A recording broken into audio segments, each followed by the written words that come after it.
अबू हाशिम जाफरी कहते हैं मैं पीछे पीछे इमाम अस्करी की गुजर रहा था। खुद भी जाफर तैयार की औलाद है, कोई मामूली इंसान नहीं है। कह रहा मैं पीछे पीछे जा रहा था, मेरे जहन में ख्याल आया मेरे ऊपर कर्ज बहुत ज्यादा हो गया है, कोई ऐसा वसीला मिल जाए कि मेरा कर्ज अदा हो जाए। अभी ये जहन में ख्याल आना था, इमाम ने अपनी असा से जमीन में एक दायरा बनाया।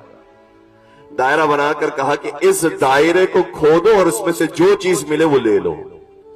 कहते हैं कि जहां दायरा बनाया गया था मैंने वहां खोदाई करना शुरू की। जैसे थोड़ा सी मैंने खोदाई की, क्या देखा कि एक सोने का टुकड़ा मौजूद।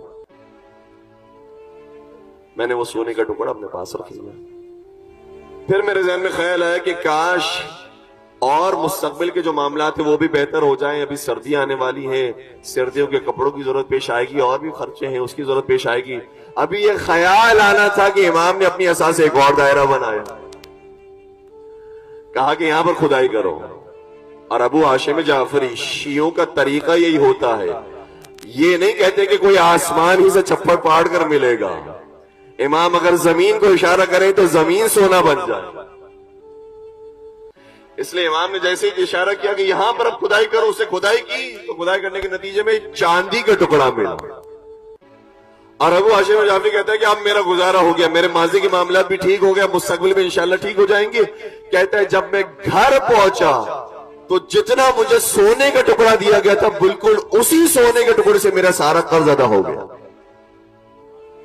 एक दिरहम भी कम नहीं पड़ा।